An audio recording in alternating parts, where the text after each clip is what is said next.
बजेगा मुझे क्या।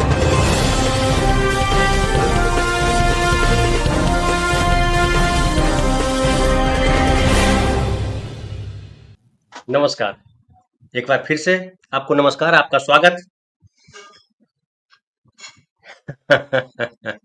चुनाव आयोग ने कहा था कि हम बाध्य नहीं है सुप्रीम कोर्ट में जो 65 लाख मतदाताओं के नाम कटे हैं ड्राफ्ट सूची से, वो बताने के लिए लंबी बहस हुई, कई दिन सुनवाई हुई, आशा निराशा तमाम चलता रहा।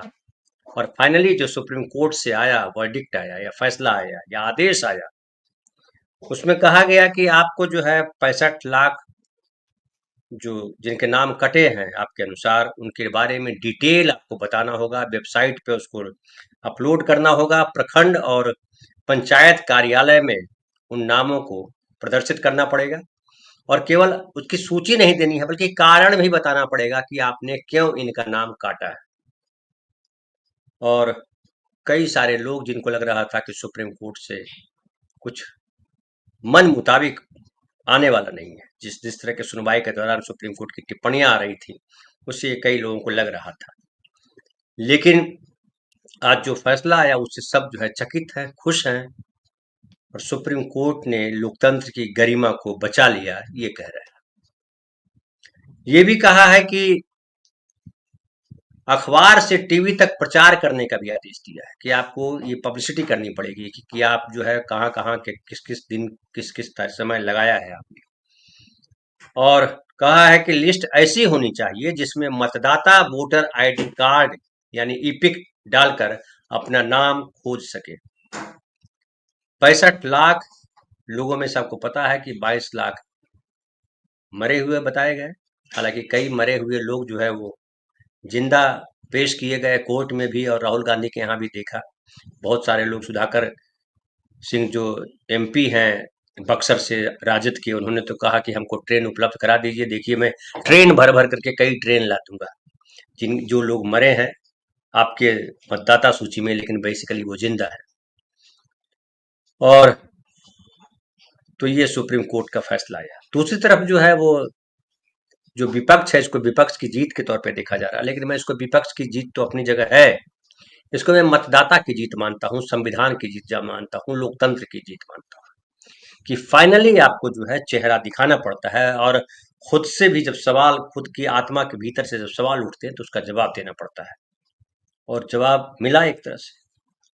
लेकिन कई और तस्वीरें हैं जो आपके सामने हम रखेंगे, और इसमें पता लगता है कि बीजेपी के नेता किस बेहयाई से जो है वो लोकतंत्र का, संविधान का, और कहिए जो नागरिक अधिकार है उसका गला घोट रहे हैं। मखौल बना दिया है देश को। भारत माता की जय बोलते हैं, लेकिन भारत माता के माथे से लेकर के पैर तक खाली कलंक लपेट देना चाहते हैं।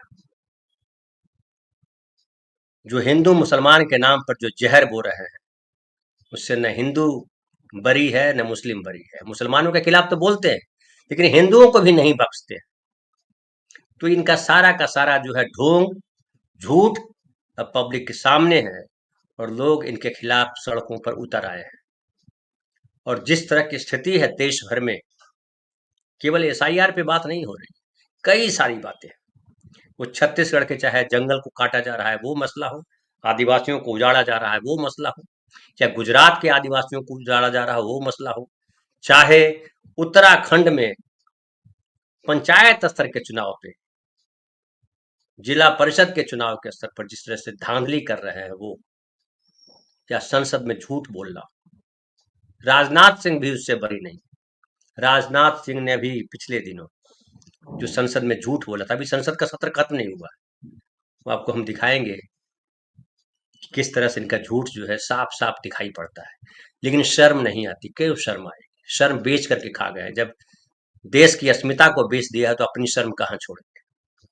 अमेरिका जो कर रहा है, जो ट्रंप जो कर रहे हैं, और कल मैं देख रहा था कि एक न्यूज जिसमें अडानी को लेकर के किस तरीके से अमेरिका में चल रहा है, और कह रहे हैं कि भारत सरकार जो है सहयोग नहीं कर रही है, अडानी के खिलाफ मुकदमा है, और ट्रंप इस बात से भी नाराज है।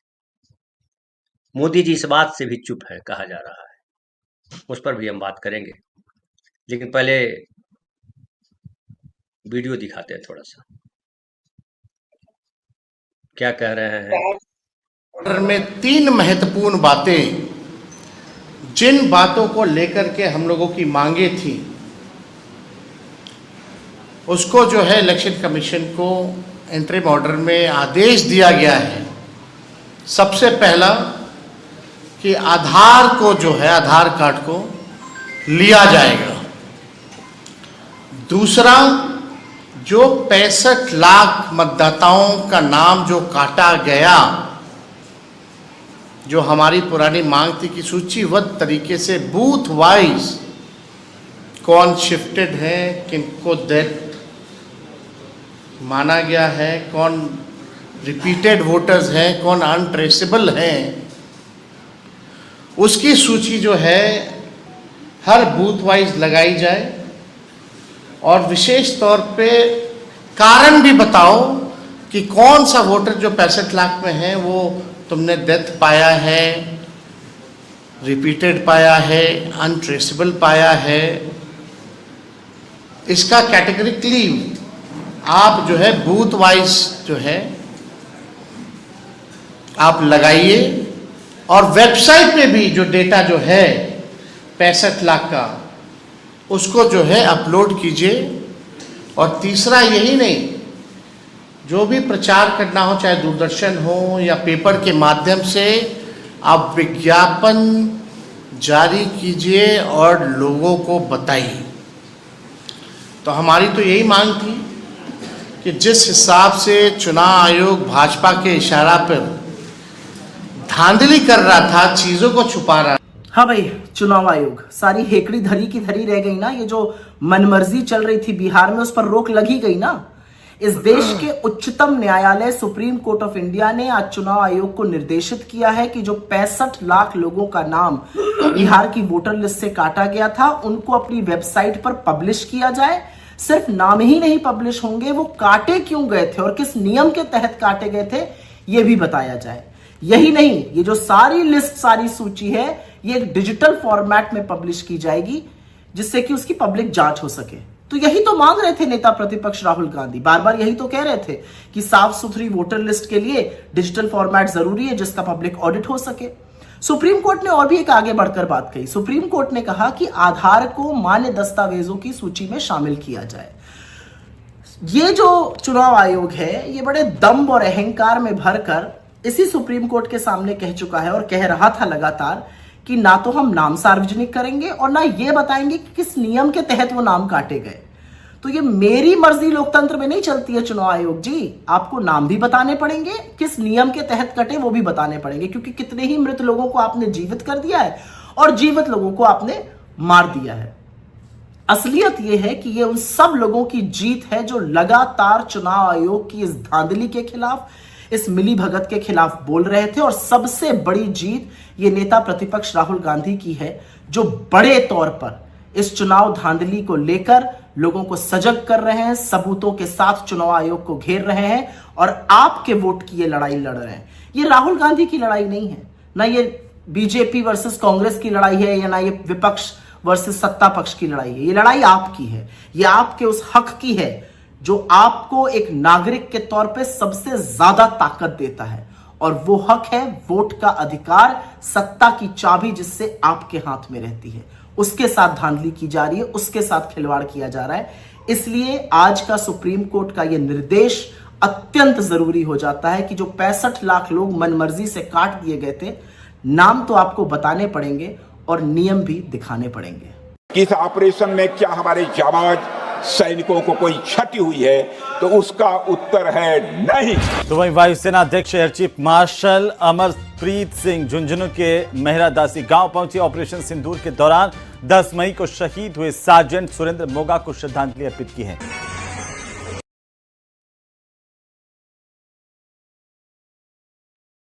वो आपने देखा। अब ये देखिए उत्तराखंड की घटना है, मैं आपको ये स्क्रीन पे लाता हूँ। ये देखिए, पहले ये पढ़ लीजिए, उसके बाद फिर मैं आपको उसका वीडियो भी दिखाता हूँ। ये वीडियो है इस वीडियो में साफ दिख रहा है, जो दिखाएंगे हम आपको, कि गुंडई धामी सरकार के लोग पुलिस की छाव में थार थार धार धार तलवार लहराते हुए कांग्रेस के सदस्यों के अपहरण के लिए मुस्तैद खड़े हैं। पुलिस उन्हें रोकने की बजाय ढाल बनकर उनके पीछे खड़ी है। ये नजारा लोकतंत्र नहीं, तानाशाही और गुंडागर्दी की खुली तस्वीर है। एक और मैं आपको वीडियो दिखाऊंगा, जो देखिए ये है। ये वीडियो गुजरात के धर्मपुर का है, जहां तापी नर्मदा नदी लिंक परियोजना के खिलाफ लाखों आदिवासी सड़क पर उतरकर आंदोलन कर रहे हैं। इस परियोजना से 118 से ज्यादा गांव और 5 लाख से अधिक लोग विस्थापित होंगे। बांध का इलाका ज्यादातर आदिवासी बहुल है, लेकिन इसे मीडिया नहीं दिखा रहा है। तो ये, और अब मैं दोनों वीडियो दिखाता हूं क्रमशः, आप देखिए वीडियो।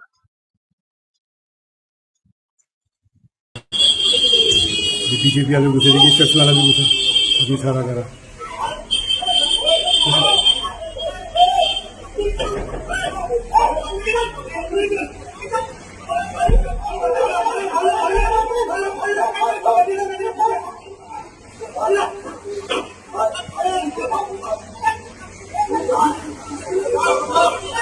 खाता आता है ना, उतना उतारने आता है। ये ले गए अरे वो अरे वो किसने ले गए?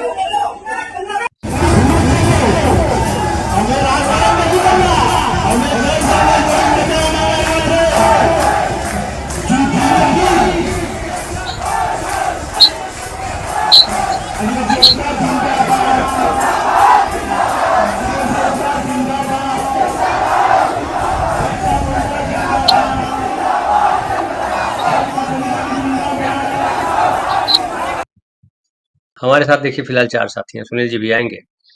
विनय भाई नमस्कार, आपका स्वागत है। विनय भाई वरिष्ठ पत्रकार हैं और पौंडीचेरी में है, जानते हैं आप। हमारे साथ प्रफुल्ल भाई हैं। प्रफुल्ल भाई नमस्कार, आपका स्वागत। हमारे साथ सैयद भाई हैं। सैयद भाई नमस्कार, आपका भी स्वागत। और हमारे साथ भारत भूषण भाई नमस्कार, आपका स्वागत।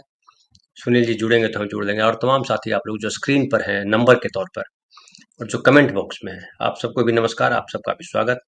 आप सभी बहुत कुछ लिख रहे हैं, और हम पहले सोच रहे हैं कि आप ही से शुरुआत करते हैं। पहले आपकी चीज़ों को ले लेते हैं, ताकि हमारे साथी जो है इस पर और कमेंट कर सके। देखिए, वली अंसारी कह रहे हैं कि सब कुछ ठीक है धनंजय भाई, देश भर में इसी को एसआईआर करने का परमिशन तो मिल गया, अब क्या होगा। एसआईआर करने में कोई दिक्कत नहीं है वली भाई। दिक्कत यह है कि जब एसआईआर कर रहे हैं तो उसमें नागरिकों को क्या अधिकार दे रहे हैं। अब जैसे आधार कार्ड जोड़ा गया तो ये प्लस हुआ है, प्लस नाम बताने पड़ेंगे। बाकी अभी बहुत सारी चीजें होंगी जो विपक्ष इतने पर तो चुप बैठेगा नहीं, तमाम तरह की चीजें। लेकिन इसमें फाइनली ये इस वर्डिक्ट में ये है कि जो लग रहा था, जो सुप्रिया श्रीनेत ने कहा कि चुनाव आयोग का दम्भ जो है वो टूटा है। चुनाव आयोग दम्भ में एकदम बात कर रहा था, जिसे लगा कि उसके जवाबदेही नागरिकों के प्रति है ही नहीं। उसमें फर्क आया। एसआईआर अपनी जगह है, और वो मतदाता सूची में सुधार तो होना चाहिए, इससे तो कोई इनकार नहीं कर सकता। नहीं, गड़बड़ियां तो है। राहुल गांधी ने भी जो बताया है, गड़बड़ियों की तरफ ही दिखाया है, पूरा गड़बड़ी दिखाई है, किस तरह से नाम जोड़े गए। उसको काटा तो जाना चाहिए, उसको ठीक तो किया जाना चाहिए। और मिंटी कह रहे हैं कि यूपी में ठाकुर सुबोध सिंह की हत्या कैसे भूल सकते हैं, बीजेपी सिर्फ अपना स्वार्थ साध रहे हैं। और आपके अलावा है मल्टी फेस्ट जर्नी कह रहे हैं, मल्टी फेस्टेड जर्नी कह रहे हैं, ये फैसला दिखाने और सुनने में काफी अच्छा लगता है, बट क्या इससे बाकी चीजों पर असर होगा, इसको दूसरी तरफ से देखना चाहिए क्या। हम बात करेंगे, हम अपने साथी से जो। और जैसन फ्रांसिस कह रहे हैं कि abolishing of SIR is a milestone to be achieved in the forthcoming SC hearing. और एडवोकेट वॉइस कह रहे हैं कि धनंजय सर, बड़ी आसानी से सुप्रीम कोर्ट ने आज चुनाव आयोग को बचा लिया। आप बताइए कि काटे गए नाम कैसे जोड़े जाएंगे, इसका कोई प्रावधान नहीं है। आज फिर एक जन आंदोलन को कमजोर किया गया। नहीं, प्रावधान तो है कि आप जो है अब सब जगह पंचायत वगैरह में लगाया जाएगा, और उसके बाद जिनका नाम कटा है वो देंगे और जाएंगे और कराएंगे लोग। और बाकी हमारे जो सैयद भाई हैं और जो हैं वो बताएंगे उस पर और डिटेल। और हमारे एक साथी कह रहे हैं, धनंजय जी नमस्कार, बस यही काम है, काम रूप के ही कारण आया। अच्छा, बस यही है कि काम रूप के ही कारण आया, जान ही न पाए निशाचर माया। तो ये दोहा सुना रहे हैं तुलसीदास का। सैयद भाई, मैं पहले आपसे आपके पास आता हूँ पॉलिटिकल सवाल से पहले। जो है ये कानूनी मसला है, तो पहले अब उसी को देखते हैं। पॉलिटिकल मसला भी उतना ही जबरदस्त है, बल्कि कानूनी से ज्यादा पॉलिटिकल है ये। लेकिन कानून को पहले समझते हैं। क्या कहेंगे, सुप्रीम कोर्ट ने जो आज जजमेंट दिया, सुप्रीम कोर्ट के पास भी कोई रास्ता नहीं था। सुप्रीम कोर्ट ने न्याय किया, या जनभावना को समझा, या जो हैकड़ी थी चुनाव आयोग की, वो गलत हैकड़ी थी, उसको ठीक कर दिया उसने, कि किस तरह से इसको देखें।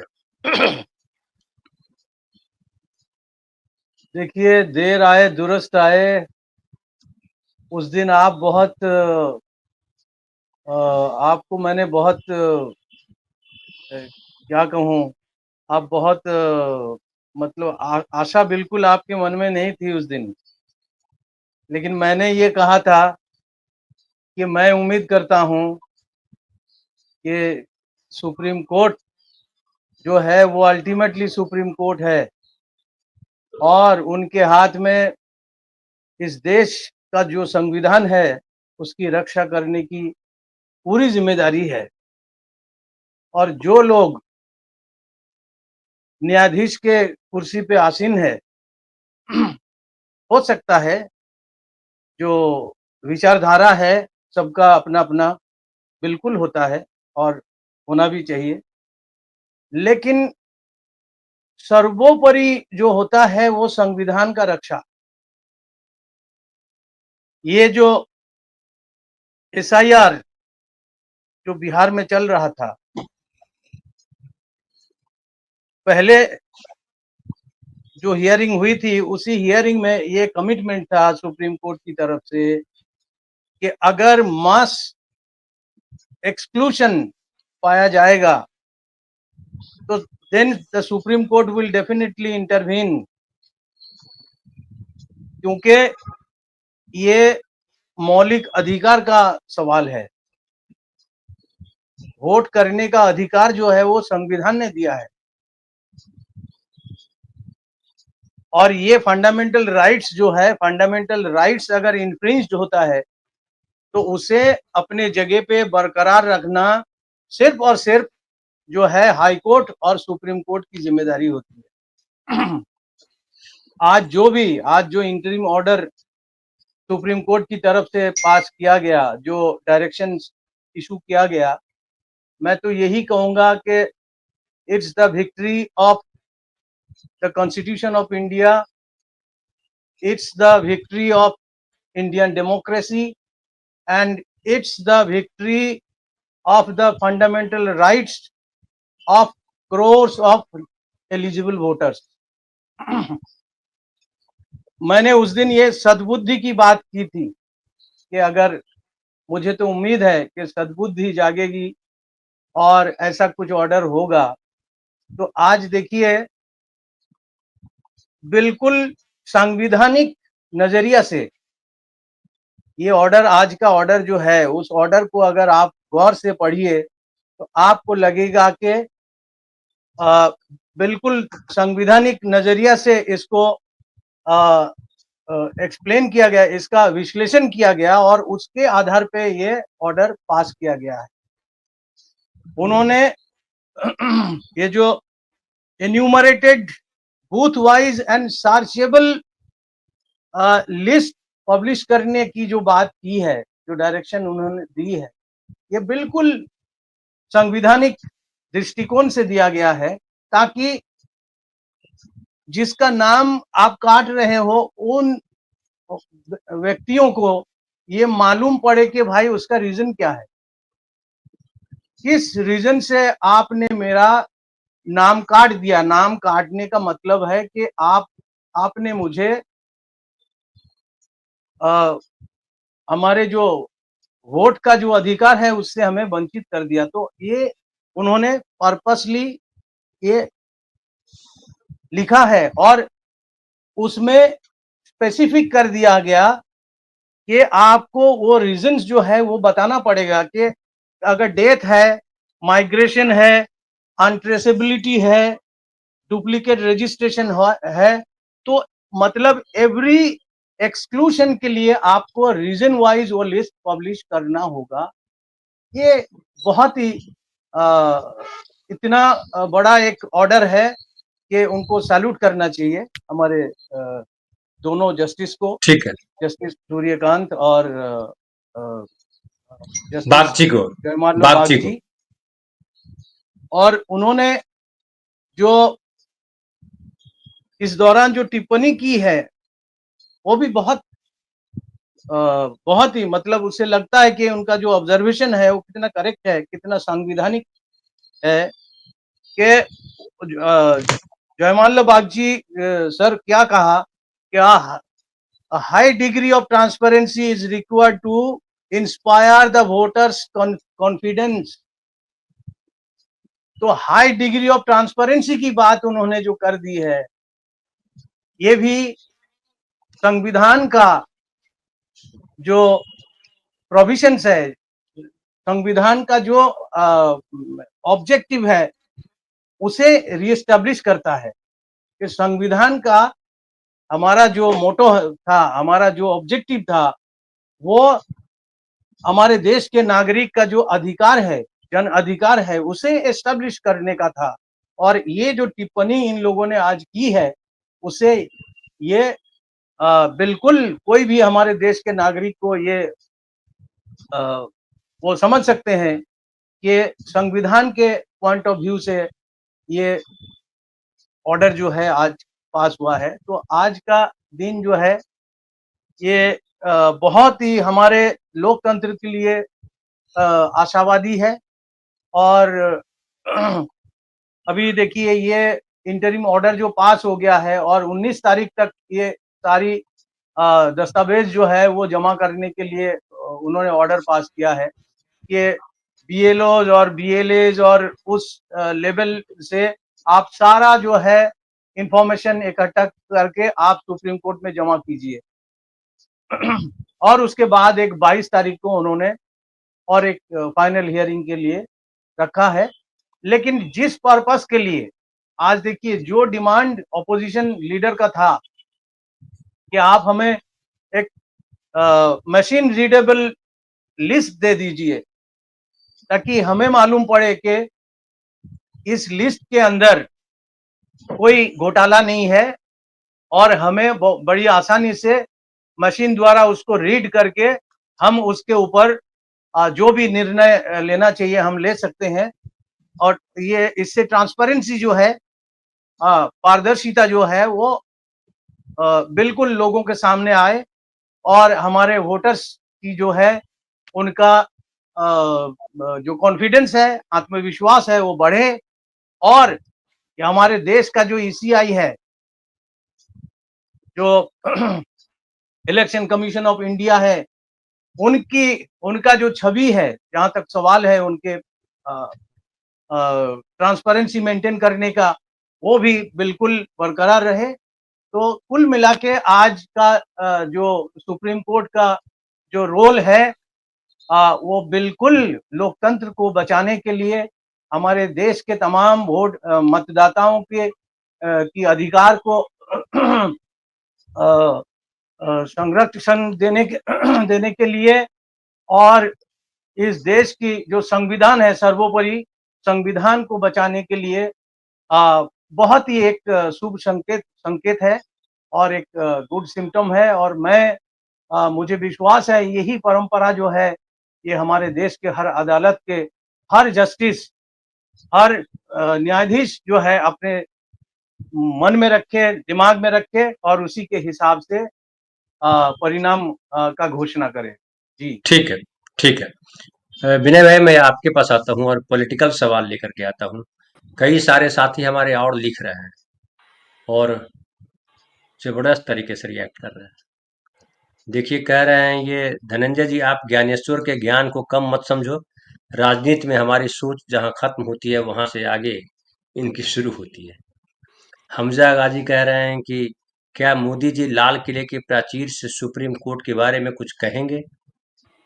और प्रतीक प्रधान कह रहे हैं कि सुप्रीम कोर्ट ने न्याय नहीं किया नहीं, सुप्रीम कोर्ट से न्याय करवा लिया गया। जब जनता जागती है तो बड़ी बड़ी ताकतें धूल चाटने लगती है। हर्षित सिंह कह रहे हैं कि आप अपना परसेप्शन चेंज कीजिए। इसी को जो ये कहा, ये एक स्टेटमेंट ने ही बता दिया कि ये मसला पॉलिटिकल ज्यादा है। गुड इवनिंग धनंजय जी, हम भी मानते हैं पॉलिटिकल है, लेकिन ये संवैधानिक मसला है, क्योंकि वो जो संस्था है वो संवैधानिक संस्था है, पॉलिटिकल संस्था नहीं है। पॉलिटिकल संस्था के तरह बिहेव कर रही है, ये इसलिए पॉलिटिकल सवाल बन जाता है। नितिन वशिष्ठ कह रहे हैं कि धनंजय जी, आज ईवीएम का जो कारनामा हुआ सुप्रीम कोर्ट में, उसका प्रचार क्यों नहीं हो रहा है? हाँ, ये मैं छूट भी गया था, अच्छा किया आपने याद दिला दिया। हम अपने साथी दर्शकों को बता दें, जो आउटसाइड पैनलिस्ट हैं, कि ये घटना है 2.5 साल पहले की। गांव में सरपंची का फैसला था, ईवीएम से वोटिंग हुई थी। ये हरियाणा की बात है, पानीपत की। और वहां ईवीएम से वोट डले गए थे। ये सुप्रीम कोर्ट ने कहा दोबारा काउंटिंग करने के लिए, और हारा हुआ प्रत्याशी जो है जीत गया। गलत प्रत्याशी को हराया गया था, लेकिन इसमें आगे क्या हुआ ये नहीं जानकारी है कि सजा हुई नहीं हुई, जो है हमारे एक साथी कह रहे हैं। लेकिन ईवीएम से जो हराया गया था उसको वापस किया गया। इंग्लिश वर्ल्ड कह रहे हैं कि सुनील जी आ गए हैं, चले गए थे सुनील जी। और ये देखिए कि कह रहे हैं धनंजय सर, ये एससी के फैसले में नहीं है कि ईसीआई ने एसआईआर सही किया या गलत किया, और अगर गलत किया तो उसकी सजा क्या हो। जो बिल्कुल साफ है कि ये राहुल गांधी को तो देशभक्ति का प्रमाण दे सकते हैं, पर ईसीआई को सजा नहीं दे सकते हैं। राकेश बडेरा भाई तो शायरी कह रहे हैं, वो हम बाद में लेंगे। जैसन फ्रांसिस कह रहे हैं कि Gupta ji has to move a mountain to fix all the misdeeds in 48 hours. Will Modi ji pay over time to him and his cronies, or is nation building still unpaid labor? और मोहम्मद आलम कह रहे हैं कि sir, today we saw a bit interest in Supreme Court to see the SIR controversy. It is hoped that finally Supreme Court will do the justice on the basis of proofs and evidence produced by Rahul Gandhi ने और सारे लोगों ने produce किया था। गणेश मीना जी कह रहे हैं कि कभी अपराधी का अपराध बता दो, कभी उस पर कटाक्ष कर दो, कभी कोई रिपोर्ट मंगा लो। इलेक्टोरल बॉन्ड के समय एसबीआई बैंक से मंगाई थी। जैसे मतलब कुल मिलाकर भारतीय संविधान में अपराधी को सजा के अतिरिक्त सभी प्रावधान सम्मिलित है। मतलब इनका कहना है कि सजा नहीं मिलता है, अपराधी को नहीं मिलती है। और ये आर रितेश कह रहे हैं बनारस में 41 वोट तो 100% फर्जी हैं। विशाल सिंह प्लस 41, राम कमल दास के 40 बच्चे। अजय राय को कोर्ट अब जाना चाहिए, हार का मार्जिन पूछने, एक एक वोट कीमती है। विनय भाई, क्या लग रहा है आपको? इसको अगर हम पॉलिटिकल नजरिए से देखते हैं तो हमारे साथी जैसे कह रहे हैं कि ये न्याय हुआ नहीं है, करवाया गया है। कोई कह रहे हैं कि भाई परमिशन तो उसको मिल ही गया, फाइनली एसआईआर पूरे देश में होगा, और तमाम तरीके की बातें हो रही है। ये भी है कि परसेप्शन बिल्डिंग चल रही है। आप इसको किस तरह से देख रहे हैं पूरे प्रसंग को? धन्यवाद धनंजय जी और सभी मित्रों को नमस्कार। देखिए, सवाल तो पॉलिटिकल है ही। जो मूल जो सवाल है, लोगों को एसआईआर से उतनी आपत्ति नहीं थी। आपत्ति जो थी, एसआईआर जिस तरीके से किया जा रहा था, जो ट्रीटमेंट किया जा रहा था उसका, उससे आपत्ति थी। ये सवाल पॉलिटिकल इसलिए है कि जो सत्ताधारी दल जो है वो जिस तरह का भारत बनाना चाहता है, उसमें वो अघोषित रूप से इस संविधान के खिलाफ है। जबकि इस काम के लिए वो जो है संविधान के जो प्रावधान है उसी का इस्तेमाल कर रहा है, और खास तौर पे जो प्रोसीजरल चीजें हैं, और उस प्रोसीजरली करेक्ट हो करके उसका इस्तेमाल जो है अपनी वैधता के लिए कर रहा है। और इस क्रम में उसने जो है चुन चुन करके उन घटनाओं को अंजाम दिया जो विपक्ष के आत्मविश्वास को डिगाने के लिए और उनको ये साबित करने के लिए कि वो राजनीतिक रूप से बहुत कच्चे हैं, जनता उनमें विश्वास खो चुकी है। ये तमाम परसेप्शन वो बनाने की कोशिश कर रहे हैं। अभी दो चीजें जो है वो सुप्रीम कोर्ट ने जो अभी की है वो बहुत महत्वपूर्ण है। एक तो जैसे सुप्रीम कोर्ट ने ये कहा कि भाई जो मतदाता है वो मतदाता को आपको जवाब देना है, ये राजनीतिक पार्टियों की जवाबदेही नहीं है। वो जनता राजनीतिक पार्टियों के पीछे जो है अपने अधिकार को हासिल करने के लिए नहीं भागी। आपको सुनिश्चित करना है जो व्यवस्था है कि उनका अधिकार किसी तरह से वो नहीं। और टिप्पणी जैसे आई थी कि ये ट्रस्ट डेफिसिट का मामला है, जयमाल बागची ने शायद किया था कि ये जो मामला जो है विपक्ष के ट्रस्ट डेफिसिट का मामला, तो ये ट्रस्ट की बहाली कौन करेगा।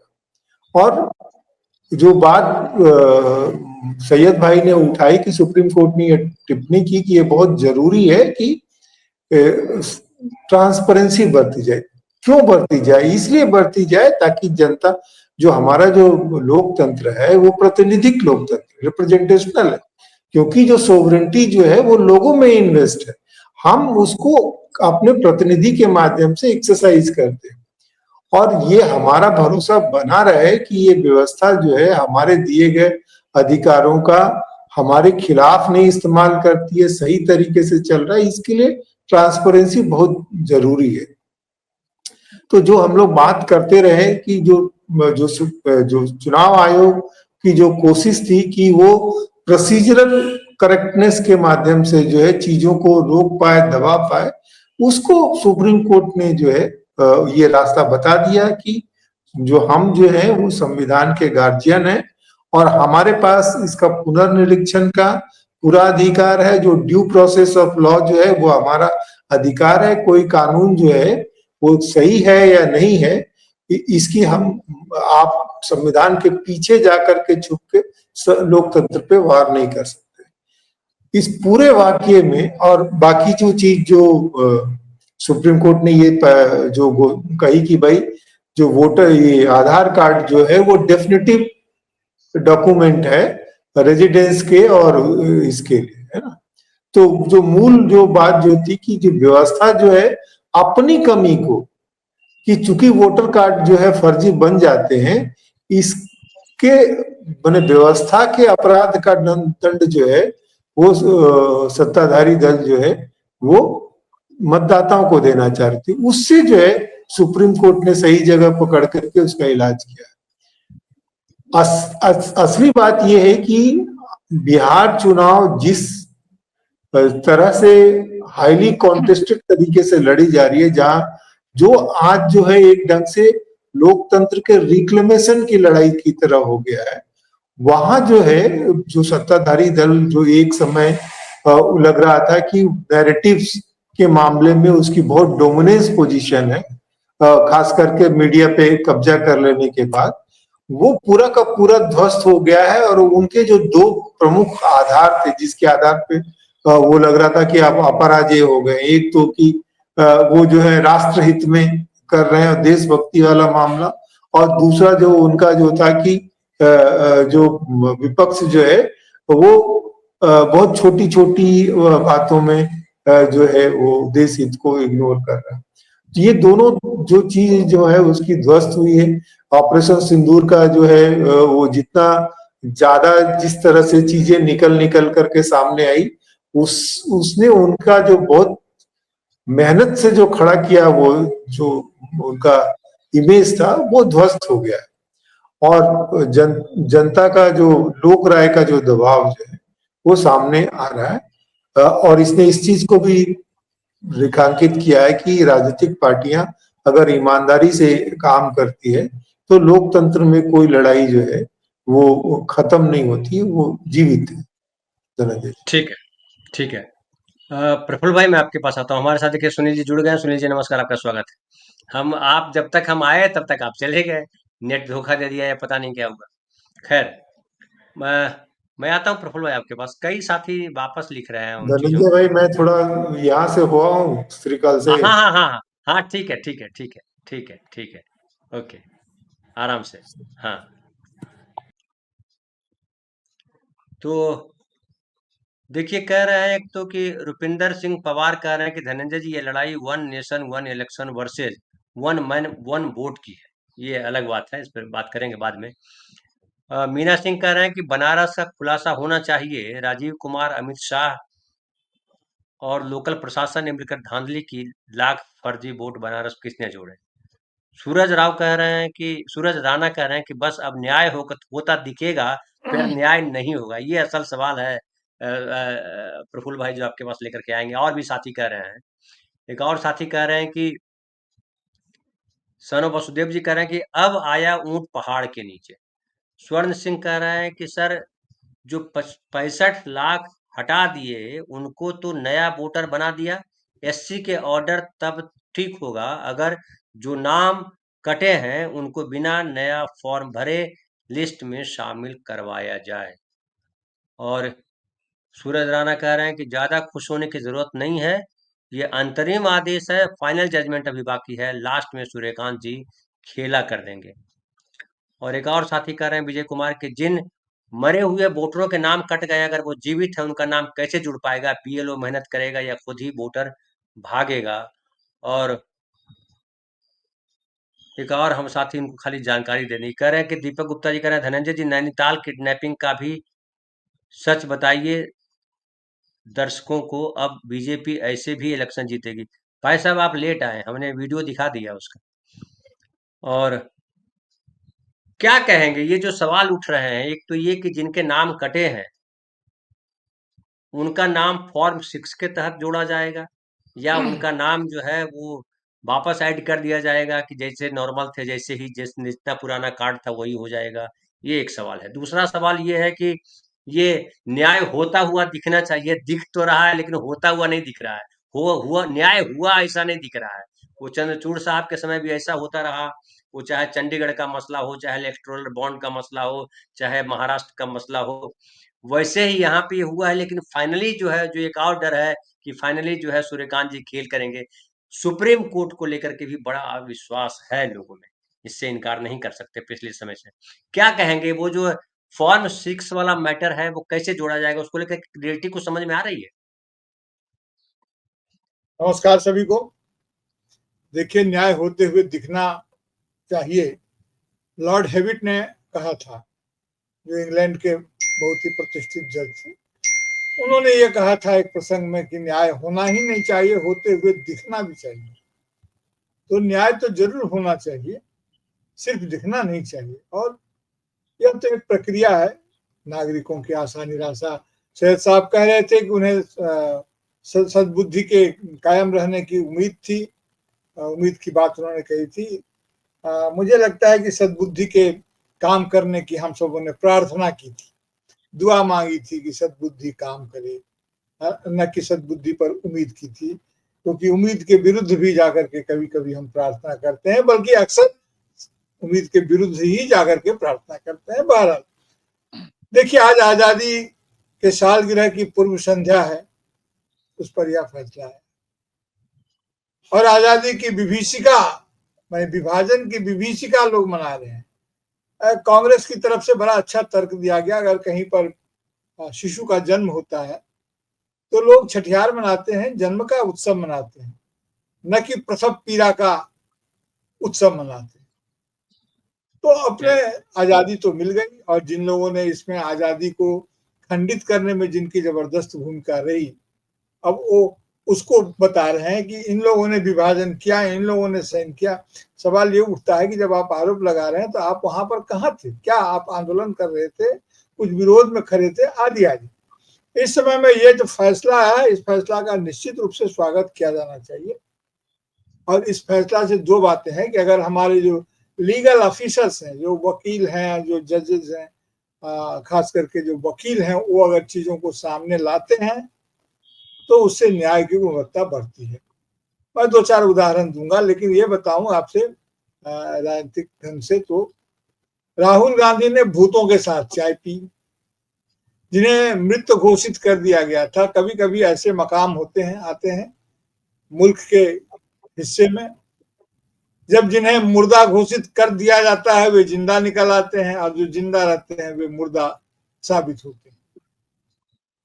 तो जिन्हें चुनाव आयोग की तरफ से मुर्दा घोषित करके नाम निकाल दिया गया था, नेता प्रतिपक्ष ने उसके साथ चाय पी, और हमारे प्रधानमंत्री जो जिंदा लोगों को पता नहीं कहाँ चाय पिला रहे थे, वो इस चाय से टकरा गया, उसका प्रभाव हो गया।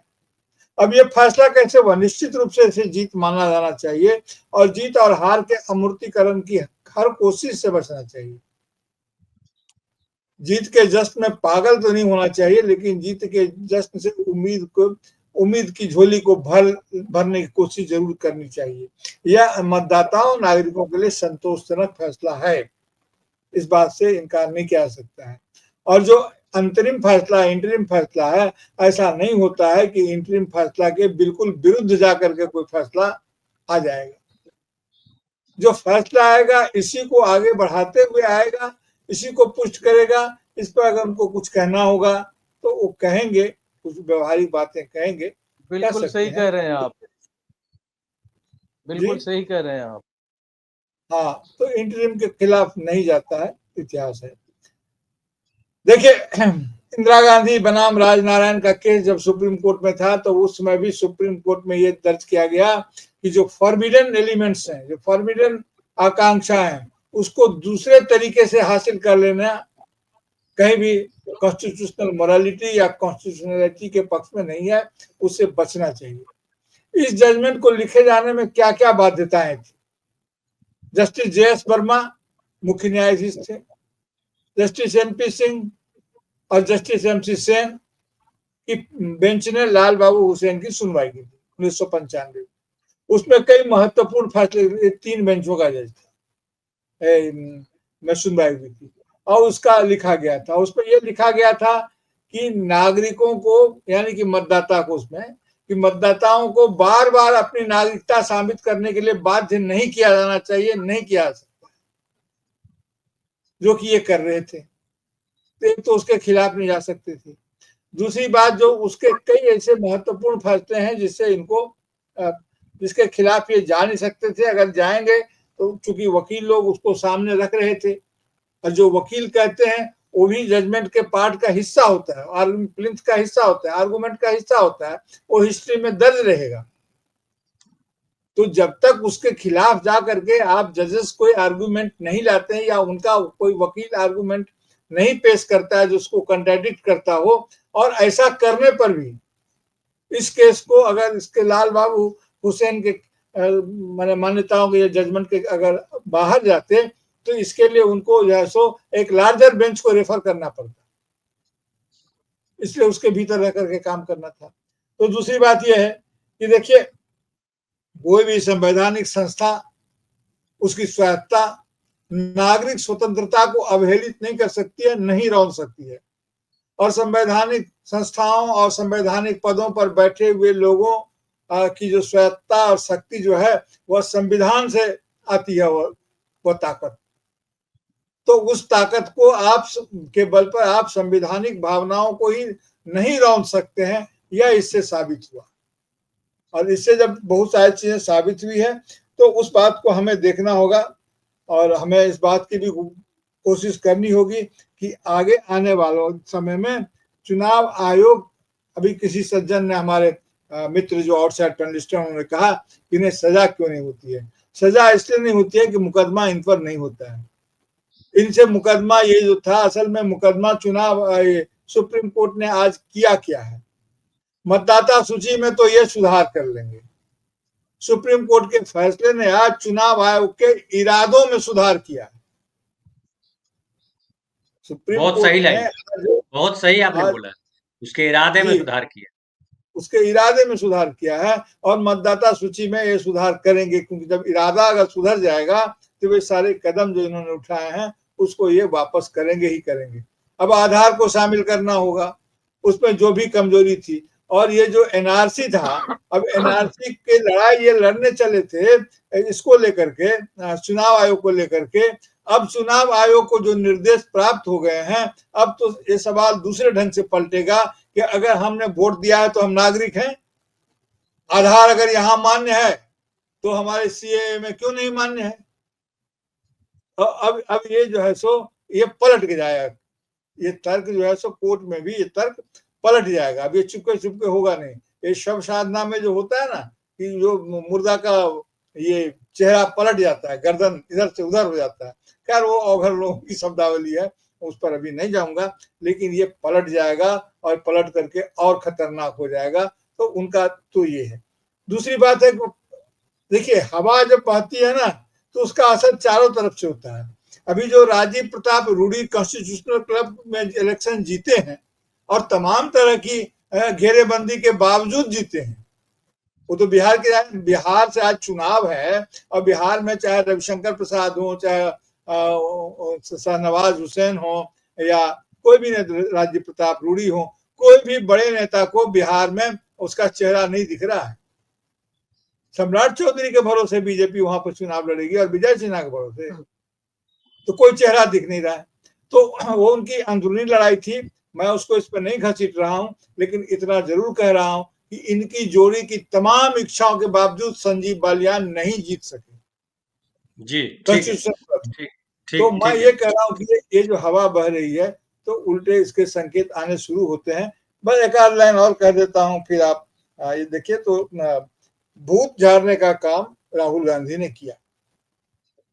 राहुल गांधी की मतदाताओं का, नागरिकों की जीत तो है ही, लेकिन इसका नेतृत्व राहुल गांधी ने दिया, और बाकी सभी तेजस्वी यादव हों, अखिलेश जी हों, सभी लोगों ने इसमें मदद की है। लेकिन भूत झाड़ने का काम, चुनाव मतदाता सूची के साथ साथ एक भूतिया सूची भी निकालने की कोशिश उन्होंने छिपा के रखी थी। अब उनको ये साबित करना होगा, तो उनके साथ चाय वगैरह पी। तो अब देखिए कि आगे क्या होता है।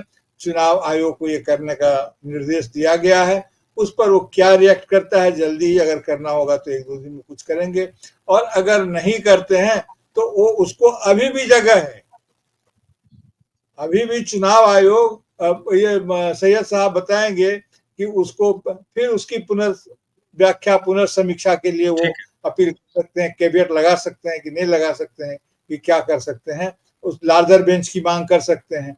सैयद साहब बताएंगे। जी धन्यवाद। सैयद भाई, मैं आऊंगा आखिर में आपके पास, आखिर में आपके पास आऊंगा। 30 सेकंड का एक भूल जाऊंगा। सबसे महत्वपूर्ण आज का जो ऑर्डर के अंदर जो ऑब्जर्वेशन है, उन्होंने ये बताया है, the interim order would act as a precedent in future legal disputes regarding special intensive review in other states. यानी ये जो इंटरिम ऑर्डर पास किया गया है आज, ये तमाम बाकी स्टेट के अंदर ये प्रेसिडेंट के हिसाब से काम करेगा। तो आप समझ रहे हैं कि कितना बड़ा। और आज का जो ऑर्डर है, इंटरिम ऑर्डर है, लेकिन ये this is the structure of the judgment. इससे बहुत ज्यादा फाइनल जजमेंट में हेरफेर होने का कोई संभावना नहीं लगता। मैं ये जानना चाह रहा था, इसको लार्जर बेंच में ले जाने के लिए चुनाव आयोग अपील कर सकता है कि नहीं? देखिए क्या होता है कि रिव्यू पिटीशन का तो ऑप्शन होता ही है, जजमेंट के बाद होता है प्रफुल्ल जी। हाँ, जजमेंट के जब बाद जजमेंट हो जाएगा, और अगर दो उसके बीच में नहीं हो सकता हो, उसके बाद जजमेंट पास होने के बाद, जजमेंट के बाद, अभी सुनवाई के दौरान वो नहीं कर सकता है कि आप लार्जर बेंच से भेजिए। नहीं। ठीक है सुनील, ठीक है, हम आते हैं, इस पर वापस बात करेंगे, लेकिन अभी थोड़ा पॉलिटिकल। एक सेकंड धनंजय जी, सो क्लियर कर लीजिए। हाँ बोलिए। एक सेकंड, मैं ये कह रहा हूं कि आप जो कह रहे हैं वो मुझे मालूम है कि वो उसके बाद ही जाएगा, लेकिन उसके बाद जाने के मूड की हवा तो अभी दिख जाएगी ना। और जिसका संभव नहीं है। अरे सवाल इसी बात का हुआ ना कि जो बात कही अभी कि जो बातें कही गई, कि बहस के दौरान जो बातें कही गई हैं उसको हम नकार थोड़ देंगे।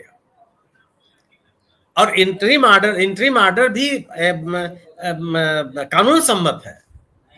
जैसे कि जब आप याद कीजिए कि सुनवाई के दौरान लंबी बात हो जाएगी। खैर चलिए धनंजय जी। ठीक है, मैं करेंगे। मैं आता हूँ, अभी कई सारे मामले हैं जिस पे बात की जाएगी, लेकिन बड़ा बढ़िया जो कहा प्रफुल्ल भाई ने, और प्रफुल्ल भाई ने कहा उसमें एक तो हवा की बात कही, और ये भी कहा कि जो वोटर आईडी कार्ड जो ऐड किया गया है, एनआरसी का जो स्वप्न था चुनाव आयोग का, वो टूटा है। एनआरसी आप नहीं कर सकते हैं। लेकिन भारत भाई मैं आपके पास आता हूँ। जो प्रफुल्ल भाई ने बहुत अच्छा कहा कि हवा जो है, हवा बदल रही है, वो दिखाई नहीं पड़ रहा है, कई जगह दिखा है। और ये हवा बदलने में मैं तो मानता हूँ, पर्सनली तौर पे मैं मानता हूँ कि राहुल गांधी का बड़ा रोल है इस हवा बदलने में। ये भी मैं मानता हूँ कि अति हो गई थी।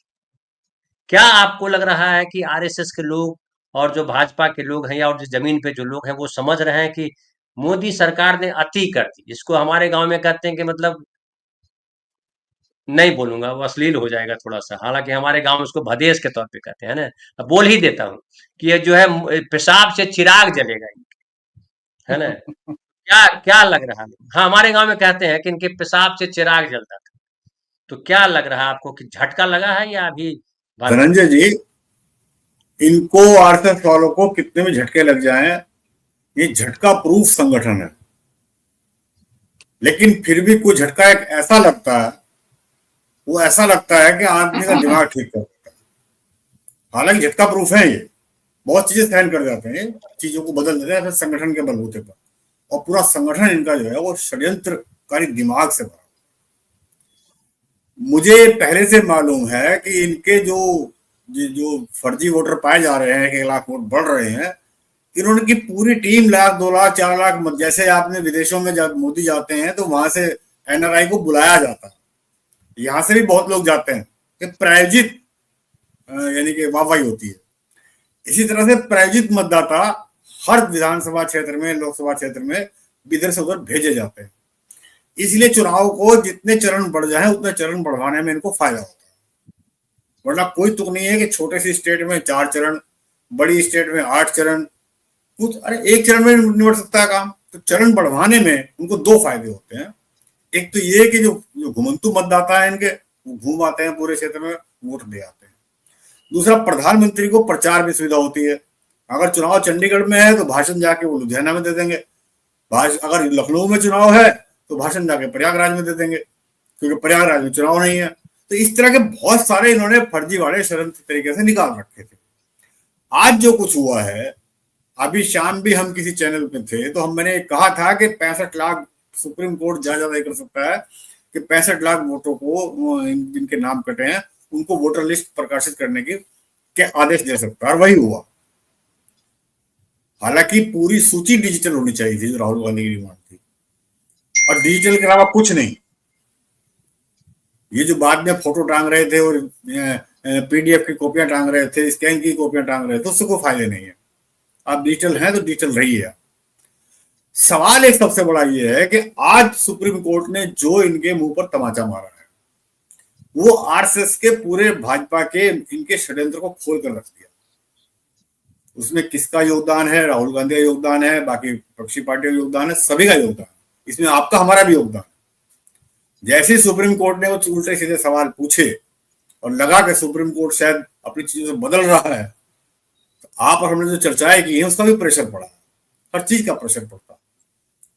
मैंने हमेशा मेरा ये मानना रहा कि सुप्रीम कोर्ट ने अब जितने फैसले दिए हैं, चाहे वो राम मंदिर का फैसला रहा हो, चाहे वो 370 का मामला रहा हो, चाहे वो आपका इलेक्ट्रोल बॉन्ड का मामला रहा हो, चाहे आपका पेगासस का मामला रहा हो, चाहे राफेल का मामला रहा हो, सब मामलों में अधूरे निर्णय दिए हैं, जिससे सरकार को बेनिफिट भी हुआ और कुछ चीजें उनसे करवा भी ली, लेकिन जो असली चोट लगनी थी वो नहीं लगी।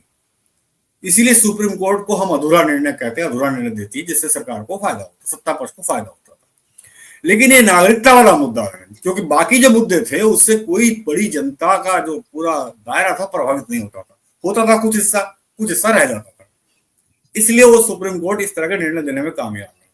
लेकिन मेरा ये मानना शुरू से रहा कि ये नागरिकता वाला मुद्दा देश के 140 करोड़ लोगों के फ्यूचर का सवाल खड़ा हो गया था। उनके सामने नागरिकता का प्रश्न लग गया कि नागरिकता हमारी बचेगी या नहीं बचेगी, ये सवाल खतरा पैदा हो गया था। और वो खतरा अगर ये सुप्रीम कोर्ट जरा भी इनका बचाव कर जाता तो सुप्रीम कोर्ट की अपनी साख खत्म हो जाती। ये मैंने दोपहर भी कहा था किसी चैनल में, मैं अब फिर कह रहा हूं कि सुप्रीम कोर्ट के सामने अपनी साख बचाने का चैलेंज था, जिसे आज उसने पूरा किया। और मुझे एक चीज खुशी है कि संविधान, ये जो भाजपा आरएसएस वाले लोग कहते हैं कि आप संवैधानिक संस्थाओं का सम्मान नहीं करते, अरे आप संवैधानिक संस्थाओं का कितना सम्मान करते हो? पहले आप संवैधानिक संस्थाओं में इस तरह के निकम्मे और नकारा लोग भरते हो जो आपके जेब के लोग होते हैं, जो इस योग्य होते ही नहीं, और फिर हमें कहते हो संवैधानिक संस्थाओं का सम्मान करो। अरे हम सम्मान फिर भी करेंगे। आप ये देखिए कि आप संविधान का, आप तो संविधान का सम्मान नहीं करते, संविधान की संस्थाओं का आप सम्मान नहीं करते, आपने आज तक नहीं किया। उससे भी अलग हटके चले जाइए। जो आज ये सुप्रीम कोर्ट ने निर्णय लिया, उस निर्णय से इलेक्शन कमीशन की साख भी बची, सुप्रीम कोर्ट की अपनी साख। हालांकि सुप्रीम कोर्ट इलेक्शन कमीशन पूरी तरह नंगा हो गया। जो द्विवेदी साहब के आर्गूमेंट मैंने पढ़े हैं, जो सुने हैं, द्विवेदी साहब के आर्गूमेंट बिल्कुल लचर पचर थे, जो किसी कहीं भी एक आम आदमी को खड़ा कर दीजिए आप, वही बता देगा कि द्विवेदी साहब के अंदर पास कोई तर्क ही नहीं है, केवल राजनीतिक बयानबाजी कर रहे थे। लेकिन सुप्रीम कोर्ट ने उस चीज को नकार करके अपना एक ऐसा फैसला दिया जिसमें हमारा सम्मान सुप्रीम कोर्ट की तरफ बढ़ा, देश की रक्षा की उन्होंने, लोकतंत्र की रक्षा भी की, और इनके ऊपर एक ऐसा तमाचा मारा है कि जो करने जा रहे थे उसकी रोक लग गई। अब सवाल दूसरा आ गया। अभी एक मिनट का और समय लूंगा बस सिर्फ। अभी जब ये 65 लाख मतदाताओं के साथ जब इनकी सूची टंगेगी धनंजय जी, असली खेल अब होगा 22 तारीख, जिसमें बताया जा रहा था कि 33 लाख तो महिलाओं के नाम कटे हैं। जो 40 लाख पलायनकर्ताओं की सूची बताई गई है, इसमें 33 लाख महिलाओं के नाम है। जब वो सामने आएंगे तब इलेक्शन कमीशन की नाक सही सही खत्म हो जाएगी। और जो मृत है, अगर 20 लाख मृत आप बता रहे हैं, उसमें 10 लाख भी जिंदा हो गए तो आपकी साख कहां बची? ये 3 काम तो होंगे। जो 7 लाख दोहरे वोटर थे, उनकी भी पोल खुलेगी कि वो दोहरे कौन थे। वो दोहरे भी सारे भाजपा के निकलेंगे, ज्यादातर अधिकांश। तो जब ये 65 लाख की स्क्रूटनी होगी 22 तारीख को, 30 तारीख को निकल के आएगी कि 23 लाख महिलाएं पलायन कर गई हैं बिहार से। महिलाएं तो पलायन बहुत कम करती हैं, यहाँ तक पुरुष पलायन करते हैं। ये जो पोल खुलेगी, इलेक्शन कमीशन और नंगा होगा, पता लग जाएगा कि वो 65 लाख मतदाताओं की सूची क्यों नहीं छापना चाहता था, क्यों डिजिटल सूची नहीं देना चाहते थे। ये पूरी चीज देश की जनता के सामने आज क्लियर हो जाएगी, कल और 22 तारीख को बिल्कुल क्लियर हो जाएगी कि आप सत्ता पक्ष के साथ साझ खाए हुए थे, भाजपा के साथ आपकी मिलीभगत थी, जिसका आज षड्यंत्र का भंडाफोड़ हुआ है। जो पूरा षड्यंत्र था कि निर्वाचन आयोग से मिलके लोकतंत्र को खत्म कर जाने का षड्यंत्र था, उसका भंडाफोड़ हुआ। जी जी, ठीक है।